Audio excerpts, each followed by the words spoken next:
Let me know when we are.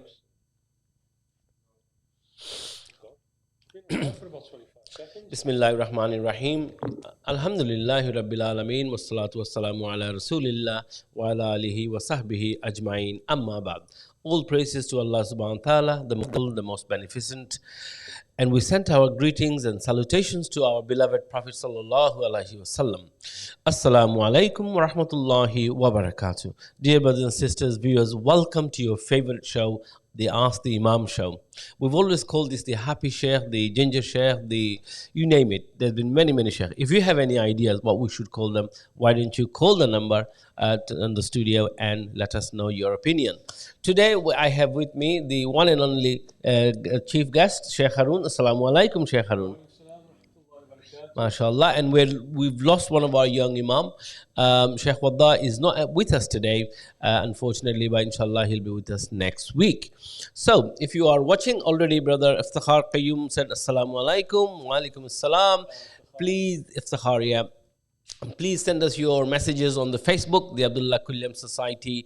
Why don't you share the Facebook with your friends? But more importantly, go to the Q Media YouTube channel, subscribe the channel, and press the bell button. That will remind you every time we come on the air. So call him there we go. We have, that was very fast, wasn't it? Call him the Cooper Sheikh. Tommy Cooper. Okay, Tommy Cooper. Hamza, we shall call today's one is the Cooper Sheikh. Okay, Tommy Cooper. Do you want to explain why the red hats? Oh yeah, red hats are originated from Morocco and Turkey. It's because the originator, the founder of Britain's first mosque, was an Englishman in the 1887. He became Muslim after visiting Morocco, and he used to wear these fez hats, which were originated from Morocco and Turkey. And we're literally actually continuing with his legacy in a way.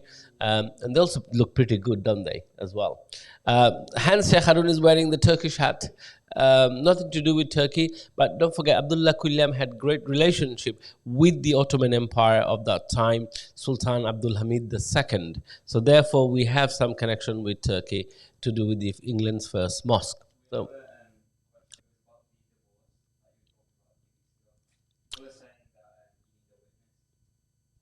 where's that question called?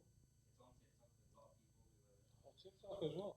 So about the divorce, what are they saying? Read that question, please. Yes. We'll start with the question. When you're all arguing with your wife, you call a witness out and say, look, we are arguing, be my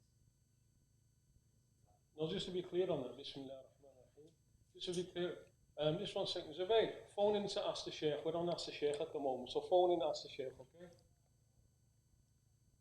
No, well, hold on. We're actually dealing with a question live right now, and you decide to phone in. So can you phone in? Unless you want to answer the question. Okay, so I'll call you back then afterwards. Yeah. Trust Mr. Zubayr Malik to phone in while we don't ask the Sheikh. Right. If you need your vaccination done, go and see Brother Zubayr. He's the pharmacist. Right. Yeah, so, what was the question again on TikTok?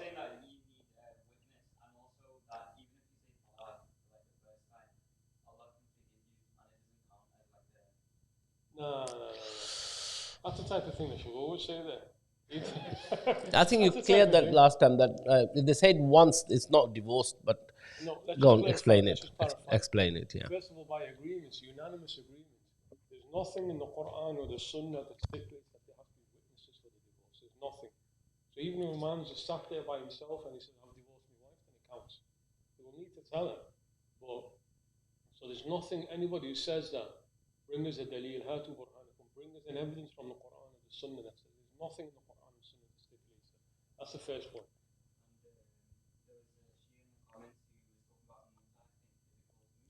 Muta. Hold on, before we go into the muta. It's a bit too young to ask that question, isn't it? Yeah, I do, yeah. Explain what the muta is. So let's go back. There was a second point, wasn't it, about one divorce? No, it counts. It counts. Once, if a person says one divorce, even out of anger, it counts. Three is the final divorce. And the Prophet divorced twice. Divorced his wife, said the Sauda, and said the Hafsa on both occasions, said it once. So again, to say it doesn't count is completely wrong. Should we really get into mut'a or no? Well, the question is there. Let's take What it. was the question saying on TikTok?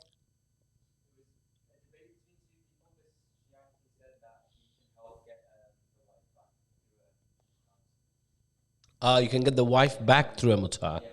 Okay. Okay, he doesn't know what mut'a is. Okay, let me just explain what mut'a is first. Okay. And you behave yourself when you hear this. This is not allowed, right? Okay, so there's a difference between Sunnis and Shias over temporary marriages. That's what mut'a is, a temporary marriage. And a temporary marriage is like our brother here going up to one of his air stewardesses and saying, I've agreed to marry you for 1 week. And then she says, I accept. And then, as husband and wife, intimate with each other for the 1 week. No, it's got nothing to do with getting back. I don't know what he's going on about. That's something else. That's called halala. That's it. Have you heard of the halalas? You know all of this, don't you? Oh, Mumin shady. I've been around a long time, Sheikh. Yeah. So the mut'a, that's a temporary marriage for 1 day, 1 week, 1 year, but it's stipulated in the contract that I'm marrying you for 1 month, and she says I agree. Hold on. All of the Sunnis, all of the madhabs of Ahl Sunnah say that's false and that's wrong. That's not valid. The Shias allow it. They allow it. So we don't accept that at all. Wallahu alam. So that's mut'a. It means literally mut'a just means getting into relationships of pleasure with the woman. Because the nature of a marriage is that it's long term, like you're with her until death and beyond. Right? You know, and beyond, yeah. Yeah. She's your wife in Jannah, right? That's why. So Hopefully. you know. We might find some pretty ones there, you know. Oh, you will do as well. Oh, that's all right. She's one of them. Well, she's one of them. Okay. She's the queen of all of them. Absolutely. Go back home and tell her that. No. In Jannah, I'm going to have loads more, but you're my queen.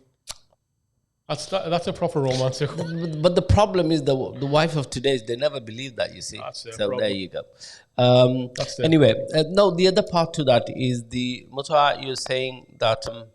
What was the other part you wanted to know? Getting back. So mut'a, first of all, is not a valid marriage. So therefore, in the Sunni tradition. Okay. So therefore, if a man's divorced his wife 3 times and goes and gets a mut'a marriage done, he's not able to go back to the first wife. Okay. So the way to go back to the first wife... No, just don't divorce her 3 times, then you're all good. You're all good. Like, what was he saying? He was saying, what was he said? Halala? You know, the other one. That's a proper haram, that one. It's not a halal. Should we leave that? Leave that. It's too strong for the young boys here. Yeah, okay, too much information getting released. Information, yeah. Oh, where's all this come from? Oh, we got lots. There we go. Lots of questions here.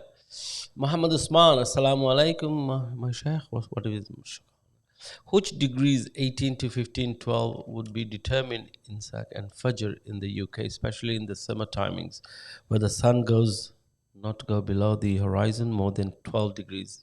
Thank you, Sheikh. Did you get Bismillah. that? Yeah, I got that, yeah. Sak, yeah. Wa alaikum salam wa rahmatullahi wa barakatuh. So the discussion here is when exactly does Fajr start?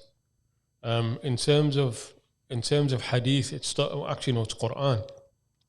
At the horizon, where it starts to across the horizon, where it first starts to appear lighter. So then there's debates like how many degrees beneath the horizon is the sun in order for that to appear. Yeah. What I understand is that it's 18 degrees. 18 degrees. That's what I've heard actually. 18 degrees is a correct view. Wallahu a'lam. 18 degrees. Okay, that's been answered. Hamza, if you'd like to scroll up or down, let's see if we have any more questions. At the beginning they weren't hearing anything, were they? Okay, there's a question here. Mahmoud Al-Sharabi. Assalamu alaikum. Is the mosque open for Friday? Well, for all the viewers, just to say that the mosque will be open for 5 daily prayers from Monday the 8th of March. The social distancing and restrictions still applies. You have to bring your own prayer mat, your face mask, as well as you have to do your wudu wash at home. So yes, from 8th of March, you'll be able to visit the masjid, and do your Friday prayers on the 12th. Inshallah. Alia Arif, thank you for your messages. Assalamu alaikum, Sheikh. What is the Ida period for a woman who has asked for khula? What is it that anyway? Okay, I've let's heard just that explain before. both terms. Wa alaikum salam aliyam, inshallah. And khula. Oh, I get a lot of questions about khula.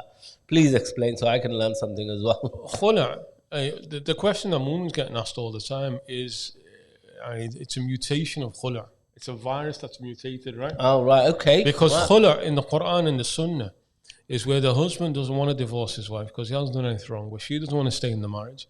So she comes to the husband and offers a financial payment to be released from the marriage. That's what khula is in the Quran and Sunnah. Financial payment. Which is like the Prophet instructed a companion to return that. Okay, right. It can be the dowry, it can be more than, it can be less than. That's what khula is. Okay. So khula is a financial agreement between husband and wife in exchange for him releasing the woman out of the marriage. What khula is being now is people phoning you saying, find me an imam who'll end my marriage. Yeah. That's what people understand. That's not khula in Sharia. That's called fasakh. That's an annulment to the marriage, and it's a qadi who does that. It's a judge who does that. So either way, whatever it is, it is a financial agreement to release her from the marriage. The iddah is the same because the khula is a form of divorce. So the iddah, Allah subhanahu wa ta'ala says, for those who are unaware, iddah is the waiting period that a woman must remain in, after which she's then allowed to remarry, and then she's completely free from him. And the Quran tells us, وَالْمُطَلَّقَاتُ يَتَرَبَّصْنَ بِأَنفُسِهِنَّ ثَلَاثَةَ قُرُوءٍ, that divorced women, and khula is a form of divorce, they remain alone by themselves. I perform the iddah, the waiting period, for 3 menses. Then you have a difference amongst, like Sayyidina Abu Hanifa, and I think it's Malik, I'm not sure. They said it's 3 menstrual, like three periods. But then on the other side, Imam Shafi'i said no, it's 3 clean periods in between. So then there's debate, what's the length? Is it menstruation or is it clean period? But it's 3 of them, whichever it is. Wallahu a'lam. So yeah, let's carry on. Or should I start singing? Okay, just before we go to that one, let's stay on the khula for a second. Oh, no, we got it.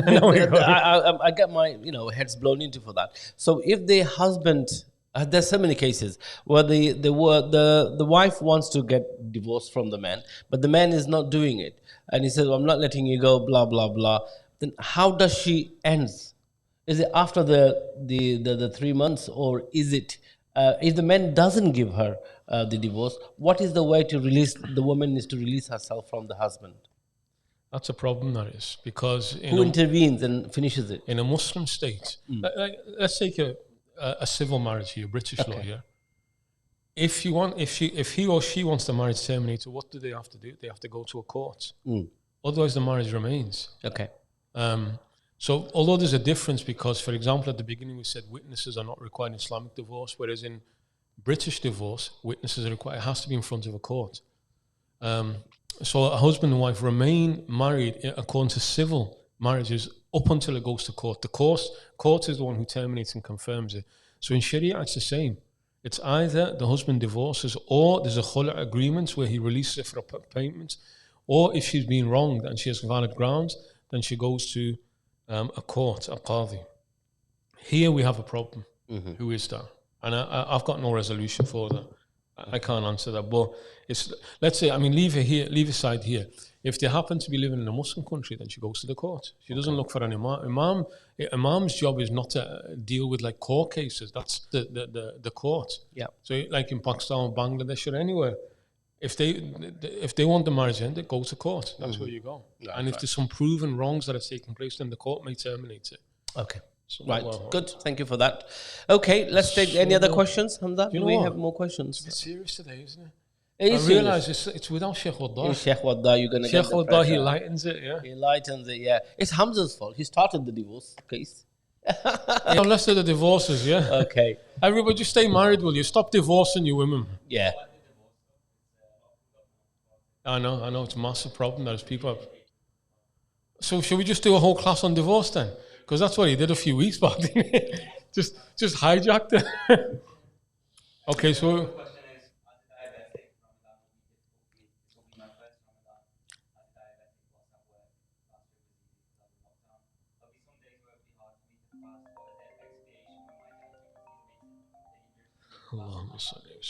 We have a call. Shall we take the call first and then go to your question? Okay, take the call, Sheikh. Assalamu alaikum wa rahmatullah. Wa alaikum salam, كيف حالك؟ الحمد لله. من معي؟ أعرف هذا الصوت. شيخ نعم. عندي سؤالك. هذا ثاقب من ليدز. نعم. تفضل. صحيح. أنا أقول لك الآن، هل من الممكن أن تشتري لي من الشرق الأوسط شاي عدني فقط؟ أنا لا أحتاج شيئا آخر إلا الشاي العدني فقط الشاي. نعم. مرحبا، ما هو سؤالك؟ أعطني حديث المحبة من فضلك. هنا مشكلة. تعرف المشكلة؟ هل أنا أحبك أو لا؟ فقط. هذه المشكلة. كيف أقول لك والله إني لا أحبك وأنا لا أعرف هل أحبك أو لا؟ ما شاء الله. This is ثاقب. He's been studying Arabic for 6 months. And he speaks. He's an Arab himself. He's Pakistani. He's a proper Pakistani. Where is he from? Chexwari, yeah? Anji.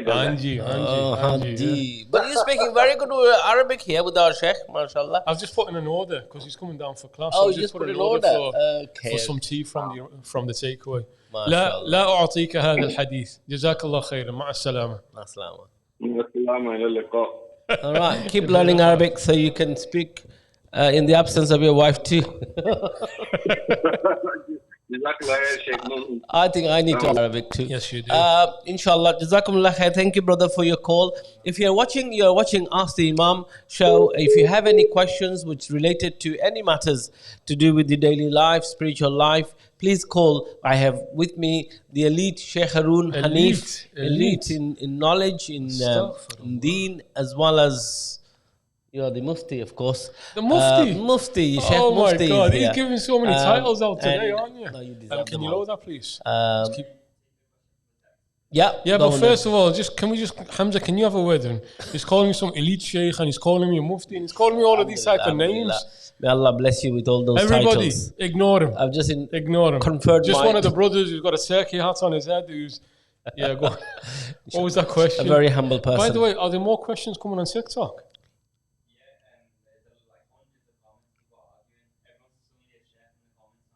Can I? Do you know what? Are you on TikTok? No, I'm not. I need TikTok's for the teenagers. Okay, we can get in. Shall we join the TikTok?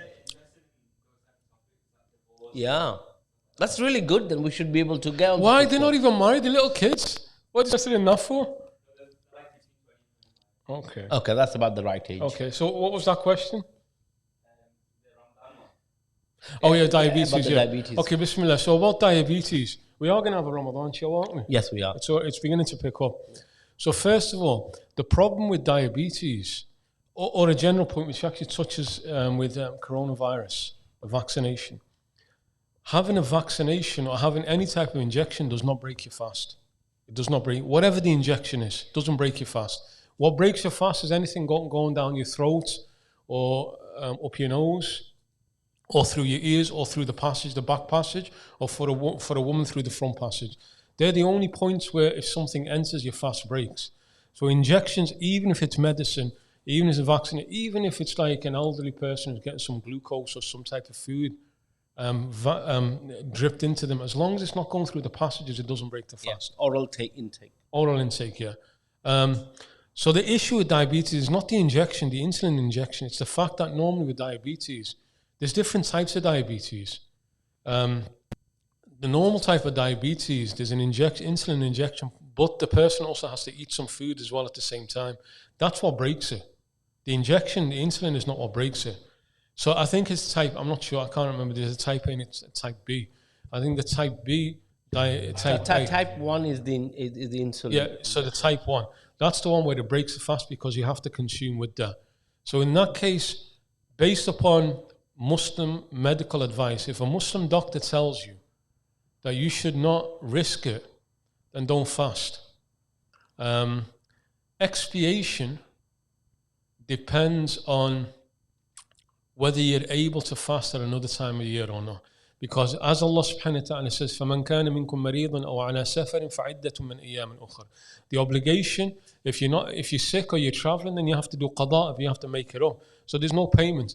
Unless it's a permanent sickness.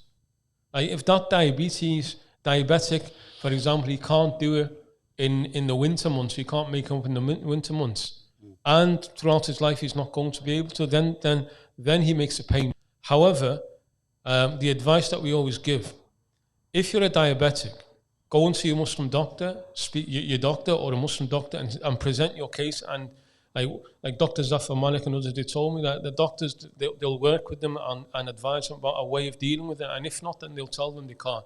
So go and take advice from a Muslim doctor. If he now says you cannot, not in Ramadan, not after Ramadan, then you have to make a payment for every day's fast that you're incapable of fasting. Wallahu a'lam. Jazakumullah khair. Thank you so much. Brothers, why don't you call in? We've only had one call today so far. And the number is 0151 260 3986. If you've just joined us, you're watching Ask the Imam show, the Happy Sheikh show. We have Sheikh Haroon Hanif here in the studio. If you'd like to join us for a live in the studio, do send me a message on the WhatsApp number there, and you can come here on a Friday afternoon after 2 o'clock when we come on the air. So if you want to join in with Sheikh Haroon on the show, you're more than welcome to be a participant. Send me a text now. If you have a question related to deen, to spiritual questions, worldly questions, by all means call the studio line straight away, or send us a message on the WhatsApp number as well as on the Facebook. Okay, we've dealt with those questions on the screen, Hamza. Yeah, who are the top living Hanafi scholars? I have no idea. Okay, I have no idea. Sheikh Haroon, there we go. No. Top living. What? No. You behave yourself. We might have to sack you. Remember the Moroccan brother? Oh yeah. We have a call. Sheikh Haroon, there we go. Bismillah. Let's take the call. Assalamu alaikum. Assalamu alaikum. Wa alaikum salam. Who is this? It's Yahya. Oh, this is the common caller. Okay. So Yeah, how are you, brother? Are you going to break the law and come down tomorrow? No comment, Sheikh. How are you, bro? You okay? Alhamdulillah, no bad. We missed you last week. I was down your ends. I was in Nelson last week. I know. That's why we got a bit of sun. I should have said no comment there. Yeah. No, you mean spiritually, innit, mashallah. So it is what it is. Oh, you're going to get yourself into trouble, isn't it? I know. Hey, brother, stop asking tricky questions to get Sheikh Haroon into trouble. He was here in Liverpool, but disguising himself. There we go. So anyway, what have you called in for? Just for salams and for a little chat with... Well, that was part of it, but I've got a question as well. Please do. Go ahead. We're going to see if you can answer the question now. We're going to put you on the spot. Sheikh, what's the ruling with having a haircut where all your hair is not the same length? So like a short back and side. Is that a question? Yeah, it is. Okay, brilliant. Our view... No, it is a question. There is something about that in Hadith. Oh, right. He's not just made that up. He actually knows what he's talking about. Okay, right. Well, my question to you now... So what was the question really again? So if you have a haircut, for the viewers to understand. Uneven hair So if you have a haircut where it's uneven, the hair length. Yeah. What's your hair like at the moment? My hair is it's a bit of a mess, to be honest. Do you need a hair? How are you getting a haircut at the moment? I'm not, but I'm just looking forward to when we get the barbershops open again. I'm going to be spending £20. Here we go. I don't mean not so long ago. The ginger Sheikh already had one. Was that No, from one call of him your the students? baldy Sheikh. Baldy Sheikh. Baldy Sheikh. The answer, it's called al-Quza'. The Prophet forbade a haircut with his different hair lengths. But that's not like faded. That's where it's completely shaven on the sides of the back, and then you got like a crop on the top. That's like a Mohican. If it fades, there's no problem with that. It's only if like sides are completely shaven. Like the actual term that they use is Quza' is actually a type of cloud. That's what it is. So it's almost like you got something hanging on the top of your head. Mm-hmm.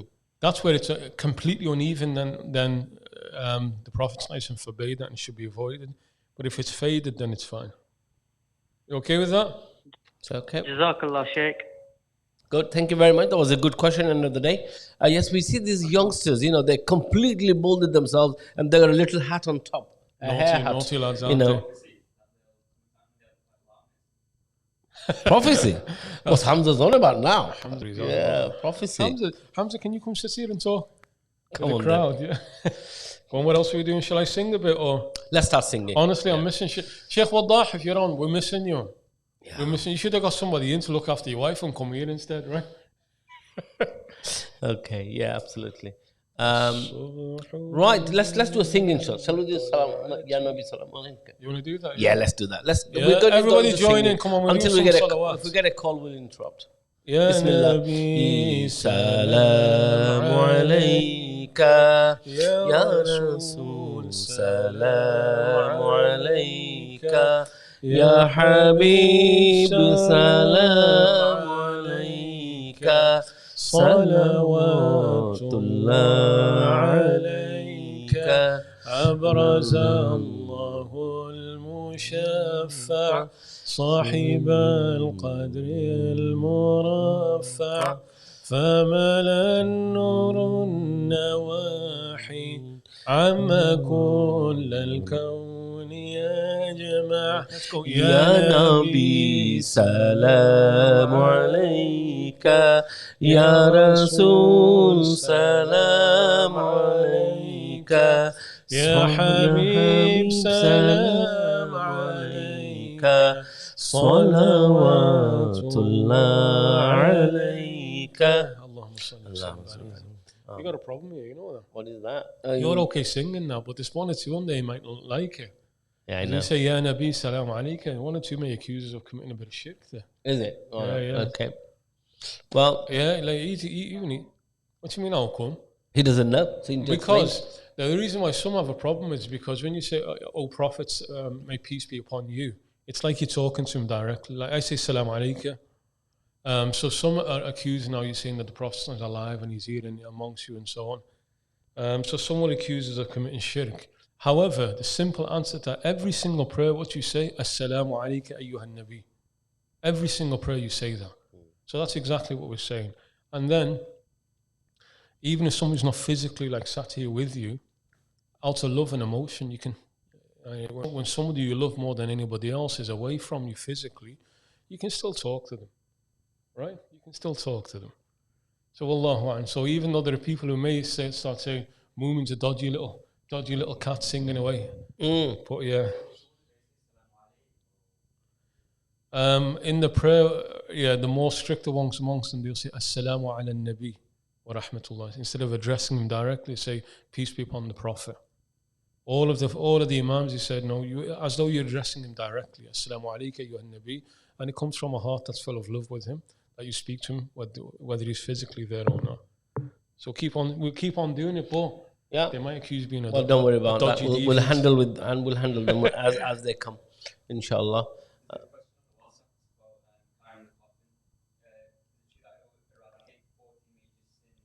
Yeah. Take the call. Let's take the call, Sheikh. Do you want to give salams this one? Yeah. Assalamu alaikum. Wa alaikum salam wa rahmatullah. How are you? I'm fine, alhamdulillah. What's your name and where are you calling from, brother? Sakib from Nelson. Oh, MashaAllah, brother Sakib. Good. Did you receive the prayer mat? I haven't yet, no. I weren't thinking up about that, by the way. Right, okay. I wonder where it's gone, where it's ended up with. Assalamu alaikum, Sakib. Okay, we'll look into that. Wa alaikum salam, Sheikh Haroon. How are you, okay? I'm good, mashallah. How are you doing? Sakib, Alhamdulillah, yeah. I feel like singing a song. Do you want to join me? Yeah. Bismillah, yeah, why not? Do you know the words? As-subhu bada min tala'atihi.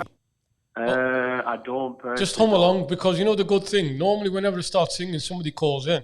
So by you staying on the phone, nobody can call in. Okay, so you hum along, yeah?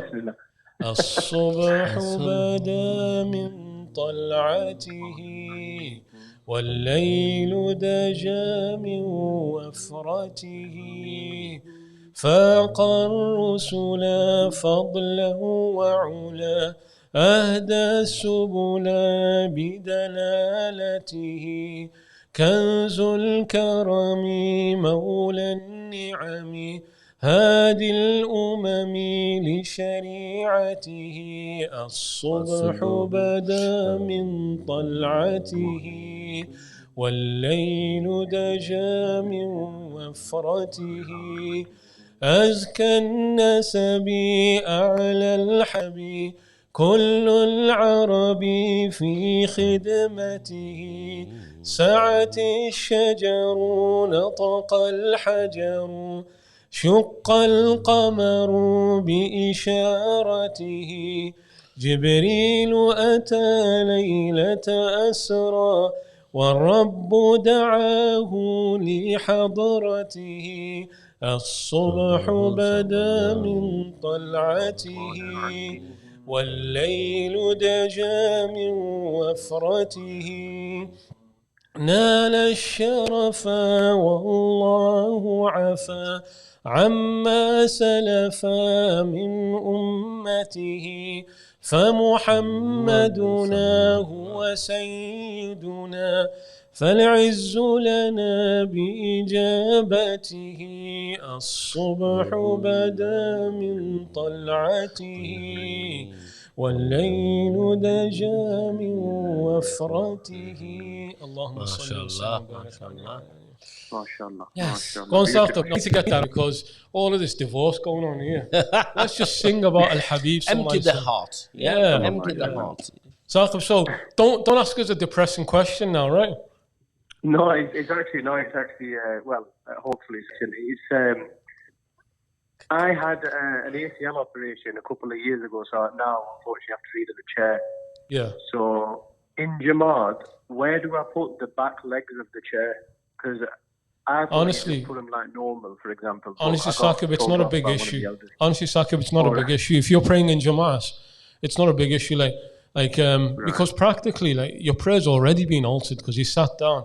Like the issue is, if somebody sat down and has to pray on a chair because of an operation, for example, how do you make sure the rows are straight in the Jama'ah? First of all, making sure the rows are straight and not having gaps, that's sunnah. So we try our utmost to maintain it because there's warnings about not doing so. But with your chair not being exactly in line, it's not a problem. Don't worry too much about it because you have a problem there.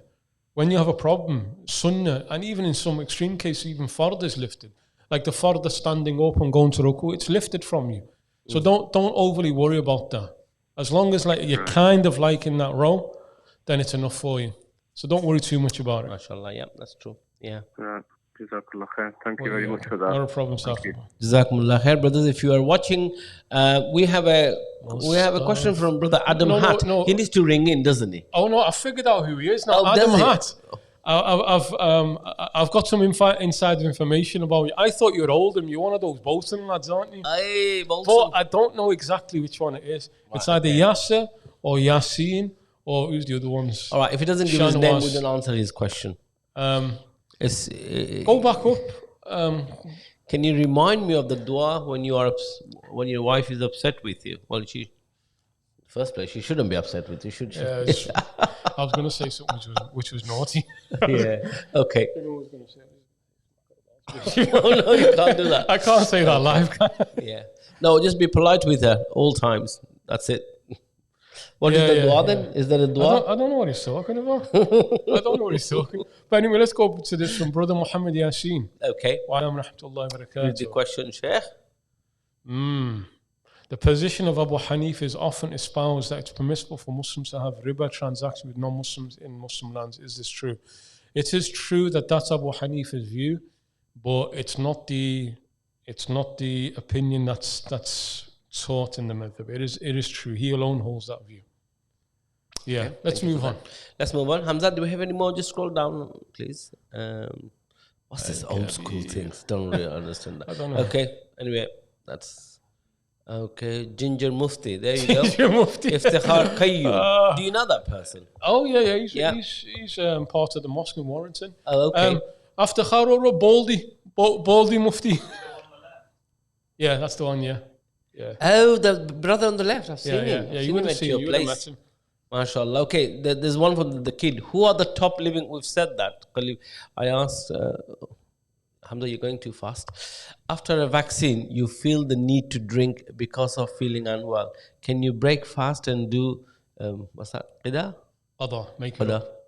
Qada. If it's a sunnah, if it's a nafil fast, like a Monday or a Thursday, then yes. If it's a Ramadan fast and that's possibly going to happen, then you should avoid having the vaccine. I don't know, because you know a bit more about this. Having the vaccine, if you, which one? It's the Oxford one where they start getting symptoms where they feel unwell. I was told the Pfizer one, it's pretty much okay. Yeah, we even it's depending on individuals really. So I think both of them, you don't really have to drink water unless your body reacts to some sort of a reaction. But I have seen hundreds of people getting vaccinated right in front of my eyes, and hardly any people wanting to drink water.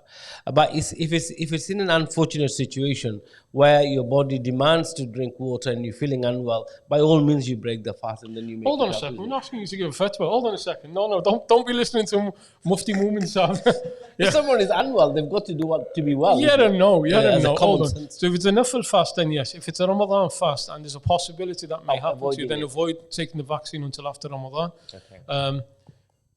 But go on, take We'll it. take the call, Sheikh. Assalamu Careful alaikum. with this Mufti here. Hello? Assalamu alaikum. Wa alaikum salam. What's your name and where are you calling, my brother? My name's Masjid and I'm calling from Bradford. Okay. And what would you like to ask the Sheikh today? Assalamu alaikum, Sheikh Haroon. Wa alaikum salam wa rahmatullah. Majid, how are you doing, brother? I'm alright, thank you. How are you? I'm good, mashallah. It's nice to hear from you. Well, it's nice to hear from you too, Sheikh. I've Mashallah. got a question. Yeah. So, Islamic Sharia Council, first of all, can they annul marriages? Islamic Sharia, I don't believe so. It's become quite common, but I do not believe that's, and based upon discussions with my teachers, like they're firmly against it. So I don't believe that they can. Okay, thank you. One more question. What's your opinion on organ donation? What's your opinion on organ donation? Generally, I'd say it's allowed if it's to save a life of a Muslim. The original, on principle, no, it's not allowed, because you can't use your body just as you see fit. It's a gift from Allah. But if it's to save the life of a believer, then it's allowed. Okay, a believer. Yeah, a believer, yeah. Okay, thank you very much. Thank you very much, Majid, Thanks for so calling. much. Jazakumullah Okay, we khair. have a question from Brother Asim.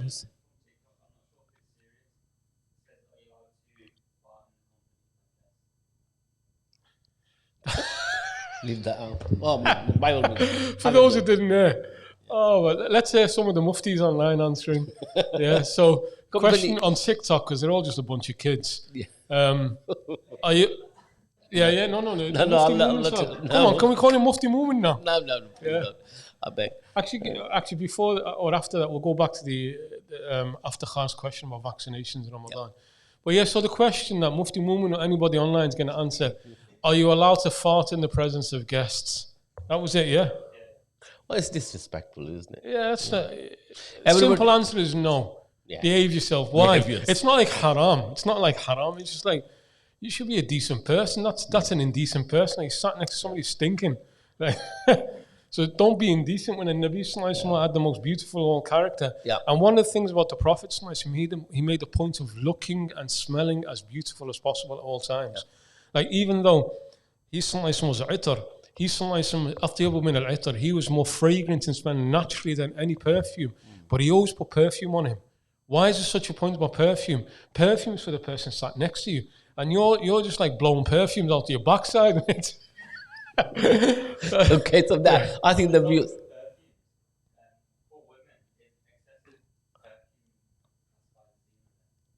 Yeah, for women to wear, not even excessive, anything that draws the attention of men, it's haram for women to wear perfume. Is it? Absolutely, yeah. I didn't know that. Well, there you go. Well, I think Let we me need to just make that clarify clear. Let's clear it. Mufti Sheikh Haroon. Yes, Mufti Mumin by the Prophet ﷺ told us, any woman who leaves her home with perfume on will never smell the fragrance of paradise. Wow. Will never smell the fragrance. Why do they spend millions of pounds on getting perfume for the Because they want For the their man. loved ones. Because it's not for the love. No, loved ones is all good. Around the husband, she should spray herself all day long. right? Or around other women or family members, it's when she's going out and she's drawing attraction. That's good because the men aren't going to look at her. So she'll just go there like stinking as she's going out. Yeah. Allahu Akbar. So, see, so the women should not wear the perfume to attract men, but she can wear it amongst her family members. Who's the person that she needs to wear it for to attract? It's the husband. Yes. It's the husband. So that's around permissible. other females, that's all good. Around mahram relatives, that's all good. Okay. Around totally unrelated males, that's categorically haram. That's the important message, Hamza. No, it's all good for men. It's all good for men. It's all good for men. I'm serious, man. The Prophet when he went out, he put on the best of perfume. And when he's walking down the road, they said you can smell the perfume after he's gone. So for men, it's fine. You spray yourself, but don't be... Yeah, I know what you are afterwards. I think... Hold on a second. You know what? This is becoming a session between me and these two. The production team. Yeah, and the production chef. team are interested. Okay, no, but I think it is clearing a lot. Until we get calls from the viewers, we're going to carry on with taking questions from the production team. Go on, Hamza. She has to remove them. A woman. So the question from Hamza: a woman who works. I'll extend it. A woman who wears fake nails and also fake eyelashes. They have to be removed when she. There's a problem with her doing that again because that's all just like beautifying herself for other men. Even though she says it for herself and confidence, it's a load of nonsense. It's men who are looking at her. But if she has them on, whatever reason, she has to remove them because there can be no barrier that stops water touching the skin. So that's a barrier with the nails and that's a barrier on the eyelashes. Yeah. So she has to remove them. On the same point, Sheikh, if they're wearing nail varnish. Yeah, she has to remove it. Yeah. Remove that for anything, as a general point, anything that stops water touching the skin, that has to be removed. So like nail varnish, somebody paints and decorating around the house and you've got paint on him, he has to get rid of that before he can do wudu. Okay, that's it. Clear, Hamza? Good. Hamza, I think, is preparing himself, which is good. For what? And Shagar. For what? For the future. No, yeah, no. Right, if you need a free flying lessons from our pilot, we have him here. So send your messages if you want some free lessons. What? Is this becoming just a back and forth session here? Okay. Yeah, many people do say if they've had their shower and they want to do wuzu, can they actually do the wuzu but not wash the fish, but wipe over them? But that's not what he asked. Is that what your question, Hamza? Oh, with socks on. You mean wiping on your socks? 2 points on that. The Prophet's clearly informed about wiping on leather socks. That's called a khuffain. But with that, there's conditions. The main condition on that is that when you put the leather socks on, you were already in a state of wudu. So then later on, you've broken it, then you can wash, do wudu, and you don't need to take them off. So that's the first point. Now, does that extend to normal socks that we wear, like thin socks? The overwhelming view is no. It has to be strong and sturdy, similar to leather. That water, if you took a wet sand, water doesn't pass through. Like normal thin socks, no, they're too thin. Thick cotton socks, like sports socks, like football socks and so on that are strong. Yes, you can wipe upon those. Wallahu a'lam. We're missing out on, we're missing out on all these questions, loads of questions here. We're just having a little chat back and forth, but there's questions going on here. Let's take a few. Which one? Oh, that's Aqib. He's the lad you want. Aqib, while you're there, Hamza, the media production team, he wants to do a podcast with you because he's a podcaster, this one. Yeah. So I'm going to pass him your number with your permission, and then he can get in touch with you. Yeah. Aqib also sent me a question yesterday. Okay. Aqib, it's actually an interesting question. He had this picture where there's a cliffside and there's a couple of prayer mats just before the cliffside. So he said, if the cliffside is unstable and they actually, in their prayer, went and died, is that suicide or is that shaheed? I'll get back to you on that one. What was his question? It's about some notes that is... No, it's an important question, this is. Yes. Often too many people, when they write, they don't say sallallahu alayhi wasallam, they abbreviate into PBUH, peace be upon him, or SAWS. Yes. That's categorically forbidden to do.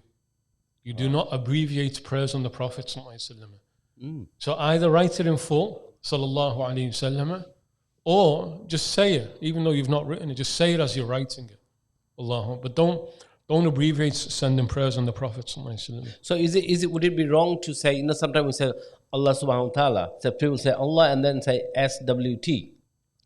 Even that's not, even that. But it's more of an issue with the name of the Prophet. Okay, right. Because that's now a prayer that you're making, that Allah shower you mercy upon him. Yep. Okay. Allah. Cool. Right, brilliant. What's your opinion on parents emotionally blackmailing children into marriage? There we go, marriage again. The kid. Well, we need a proper name on there, Sheikh. Shagur, this one's for you. What's your opinion on parents emotionally blackmailing you to get married? Sorry. Are you getting blackmailed?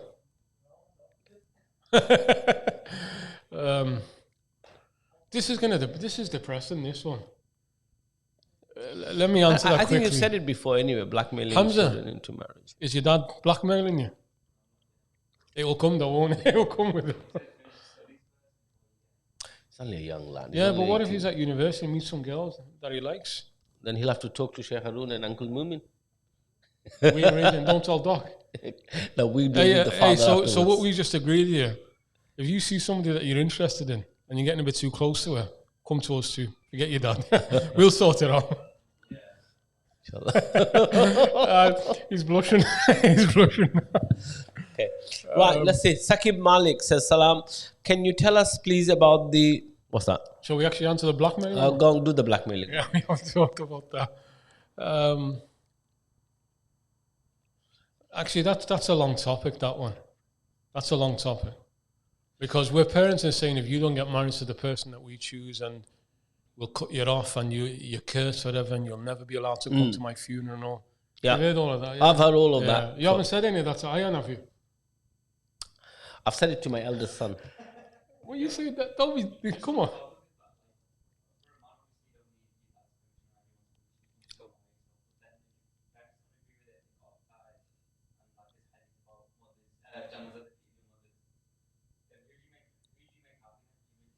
It's always better to make your parents happy. It's always better. But if they're being unreasonable, like what's his name, Imam Hassan al-Basri, he said if the father marries off his daughter to, I think he said a drunkard or to like somebody who's engaged in haram, he said he's cut the ties with her, not the other way around. Like he's the one who's failed in his relationship with his daughter. But then also like what Hamza's point is right is that parents don't have the absolute say in terms of sons, but at the same time, you want to please them, want to make them happy, because you don't want to enter into a relationship and break a relationship that can't be broken. That marriage can be broken. That can come to an end. Like you fall in love with her, and then like a week later, when you get married, you realize that she's just a fake, and then you end ties, but you've already broken ties with your father and mother. So in order to do that, you have to be careful because that's lasting. Like, you can't exactly, it's not easy to go running back. The woman's more of an issue. So in the end, the man and the woman do have the say over who they marry. They do have that say. But they should, wherever possible, consider their parents, because it's about extending families, it's not about breaking families. Marriage is about extending families. Yep. But parents, and this is for the likes of me, I've got my daughter, inshallah, in a few years' time, she'll be getting married, and Ayan's already getting threatened by Mumin. Be considerate about your children. Consider them. Like your role is to act as a filter to protect them. It's not you're the absolute dictator. You're doing this and that. And be considerate about them. It's a lifetime. It's a lifetime ahead of them. If you're forcing them into a marriage that they're not happy with, you're forcing them into a lifetime of misery. So then you come back and say the Sheikh is going to tell you to do what the Sheikh will say. You behave yourself as well as father and mother. Yes, you have a right and you are to be honoured in Sharia and Islam, but you should not abuse your authority that Allah subhanahu wa ta'ala has given you. Parents should not abuse their authority. You're there to ensure the best for your sons and daughters. Absolutely. Yeah. No, I didn't threaten my child. He's only 9 years old. I've got a 23-year-old. What I've said to him, as long as if you find somebody, Muslims and from your own ethnic background, I'm happy to go along with it. And I've told him to behave himself. There you go. Now you've opened up a discussion. Okay. So let's leave it out. That's my choice. Sure. That's what I've said. I haven't threatened So what if Ayan comes with a Yemeni girl? Well, I'll think at that point in time. Yeah. But preferably, the word is preferably, if you marry from the same ethnic background, you have, the problem. Yeah, in terms of the continuity. Hamza, are you down with that as well? Same ethnic background. Yeah, yeah. His father will. Your dad? Mm-hmm. Yeah, I like that. No, well, yeah. Yeah. Even with daughters. Yeah, Sure. I mean, it's my experience, Sheikh, in the community for the last 30 years that I have seen that it segregates the extended family. When you marry from a different culture, you almost half the family is just detached for many reasons. Because if I'm a Bangladeshi and I marry a Yemeni girl, the Yemeni culture is different from the Bangladeshi. There's a cultural Let me ask you a question. norm. Let me ask you a question. Absolutely, yes. Let me ask you a question here. Hamza, like that age now, all his mates and all goes to school and so, are they all Bengali? No. Like the Yemeni lads growing up, are they all, no, you got everybody around. Hasn't got a your single mates, one, maybe. your mates are from everywhere. And then suddenly when it comes to marriage, no, she's got to be from the same ethnicity. But because of the extended family that we have, parents, grandparents, sisters, brothers who are from the same community, it gels in easy and better for them. But if it's a mosque, the Mumin's a bit closed on this one. I'm slightly closed because I've seen the breakup is often too soon than others. I don't see that. Yeah. Anyway, let's carry on going through. Let's carry on. Discussion. It's a long discussion. We'll do a podcast with Aqib over discussions around marriage. Why not? Why not? Aqib, you up for that one? Okay, we got very quick. We'll answer some of the quick questions. Are men allowed to wear earrings and shave their eyebrows without any reason? No, they're not. Wearing earrings, no. A man's meant to look like a man, not a woman. Like earrings and bracelets and chains and so on, no. Yep. Just go back down. Shaving the eyebrows as well, no. There is views that allow for women. Imam Malik, the Madhab Imam Malik allows for women to trim them and shorten them. For men, that's just looking like women, that is. Yeah. And the Prophet's nice and condemned men who resemble women and women who resemble men. And that's the age that we're living in right now. Yep. So but they're able to trim their eyebrows if it falls like into the eye. Yeah. If it becomes excessive, like too bushy, then just to bring it down to a normal size. Good. Good. Okay, Sheikh, do you think it's right that they are coming out with a vaccine passport, forcing us to take this poison? The Bolton boy don't like it. When you answer, Adam. No. The simple answer is don't agree with any of that. It is not a vaccine passport that's forcing us to take this poison. It's not poison. As far as I know, I've spoken to many consultants, many doctors from the Muslim community, if you like to know, and it is not. It is perfectly okay. Protects you from this killer disease, invisible disease, and I would say, as soon as you're able to take it, please take it to protect yourself and the people around you and your families. So do take the vaccine as soon as you're able to do so. Yes, it's not what people say. You got a chip in there, you got follow in there, you got all sorts of things you're hearing in the media. Do not listen to any of those, please. As far as I have spoken to many doctors, many consultants, and the go ahead is clear. It's clear for everyone to take the vaccine to protect themselves and their families and the community they live around. Is that okay, Sheikh? Yeah. I wasn't listening to you, so I was doing something else. Okay, I know you wouldn't. You wasn't. How many generations before it's not uncomfortable for the wider family? How many generations before it's not uncomfortable for the wider family? What we see in the Western world is that the people are marrying into different castes, different ethnic backgrounds, and this is just the beginning of the start, and it will happen more and more as generation goes by. I'm just hoping, as Muslim, that everybody lives together. But every parent has a dream to have their child to be within their own cultural community norm. But if it's not, then what can you do? He himself only married women from his own tribe, right. Quraysh. He himself he never, even when he migrated to Medina, where he had most of the marriages, he did not marry the women of the Ansar. No. Neither way. It wasn't anything discouraging about marrying from... And in fact, the likes of Sayyidina Bilal, he pushed the family to accept, like, this is like a black African ex-slave. She's from a Yemeni origin. She's happy because the Prophet, her parents are struggling with it. But the Prophet's nice and tells him, essentially, that you should accept it. So there were cases like that. Inshallah. We're out of monkey nuts. No, we got loads of monkey nuts. Sheikh Haroon loves his monkey nuts. If somebody wants to gift him a big, large sack of monkey nuts, please do so. That's his favorite peanuts. I wouldn't say, peanuts, So what we do now? Are we answering questions? Last question, Tariq Chaudhry, and then we're going to have to tie up. We're going to have to finish in about 5 minutes. Yeah, habibi. Oh, what's this? Any further questions now? No. Oh, Suleiman, where are you? Suleiman, yeah, I Come on, asked him Suleiman. to come Let to me the just studio. sing with Suleiman. Suleiman, I wanted you to sing. I don't know if you know this song. I forgot. يا إمام اللهم صل عليك يا كتاب الغيوم قد لجأنا إليك يا إمام الصدور يا كتاب الغيوم قد لجأنا إليك يا شفاء الصدور السلام عليك يا كتاب الغيوم قد لجأنا إليك يا شفاء القلوب السلام عليك. Suleiman, we want you to sing that next one. I love that one. I love that one. So Suleiman, if you can call in and sing that if you know it. Allahu A'lam. Allahu A'lam. What else are we looking at? Okay, there was this question. Let's go down. I may come back to that one.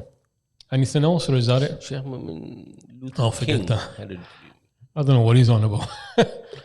Sheikh Mumin Luther King had a dream. That's riddles, that is. But they're going for you now. They've seen the muftis answering questions. Mufti Mumin. It's about that. Are we done now? Are we done? Yeah, there's hadith that mention not just carrying the coffin, it mentions if you take 40 steps as you're carrying it, then it'll wipe away 40 major sins. Go to Hajj. That's the most effective way. Go to Hajj. Allahu Akbar. Are we done? Inshallah. Are we not going to sing? We're going to sing the last one. كشف الدجى بجماله حسنت جميع خصاله صلوا عليه وآله صلوا عليه وآله طلع البدر علينا من ثنيات الوداع وجب الشكر علينا ما دعا لله داع أيها المبعوث فينا جئت بالأمر المطاع جئت شرفت العوالم مرحبا يا خير داع. بسم الله. بسم الله. He's going to sing. يا كتاب الغيوم قد لجأنا إليك يا شفاء 7 الصدور Bring him a call from our phone number. عليك.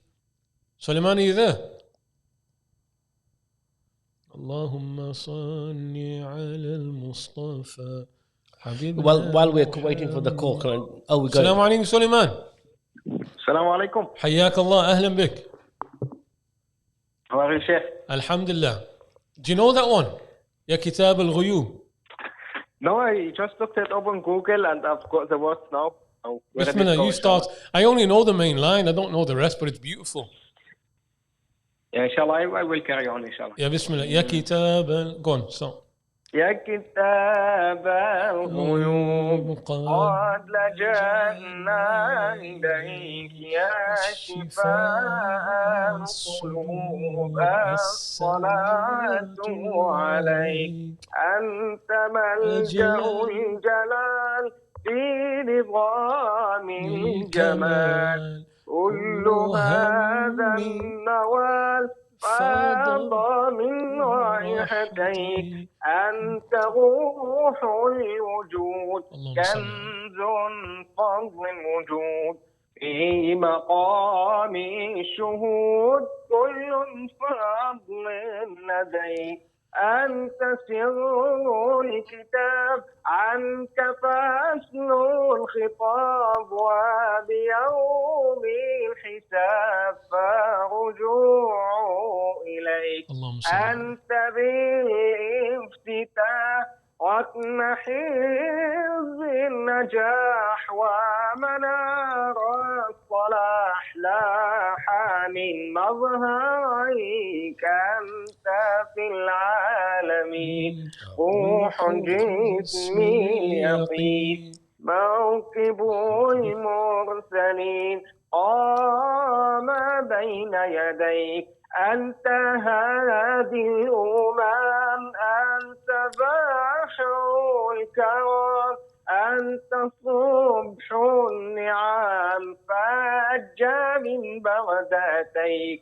أنت طاهر رسول تاج أهل القبول كل هم يزول باعتمادي عليك. روح هذا الحقير عبدك المستجير بالغرام الوفير قبلت قدميك وعليك السلام يا رسول الأنام. ما شذا مستهام بالصلاة عليك. اللهم صل وسلم وبارك عليه. جزاك الله خير Suleiman. Thank you so much for that. Beautiful. That's really good. Okay, we are really end of the show now. Thank you very much for all your contributions and calling in as well. Please do join us this Thursday, the next Thursday, with the Muslim Got Talent show, which is a show for especially for children up to the age of 16 to showcase their talents and potential. So please encourage your child to join us every Thursday from 6 p.m. till 7 p.m. And of course, I will be back again on Thursday as well as next Friday with Sheikh Haroon and Sheikh Waddah Saleh with the Ask the Imam show. So until then, if you want to have any questions, please WhatsApp your questions on the number there, and inshallah we'll try and answer that for you on the next show. Don't forget to donate sadaqah, give some sadaqah to the House of Allah, to the abdullahquilliam Masjid, where we are airing the show from. Whatever you can, please donate generously. And of course, you want to say about them getting ready for the Ramadan as it comes? Any messages? They'll be in the khutbahs. They'll be in the khutbahs, mashallah. Okay, Jazakumullah khair. Thank you for listening. So we're going to finish the program by a short dua by Sheikh Haroon. ربنا آتنا في الدنيا حسنة وفي الآخرة حسنة وقنا عذاب النار. ربنا تقبل منا إنك أنت السميع العليم وتب علينا يا مولانا إنك أنت التواب الرحيم. وصلى الله على سيدنا محمد وعلى آله وصحبه أجمعين. سبحان ربك رب العزة عما يصفون وسلام على المرسلين والحمد لله رب العالمين. جزاكم الله.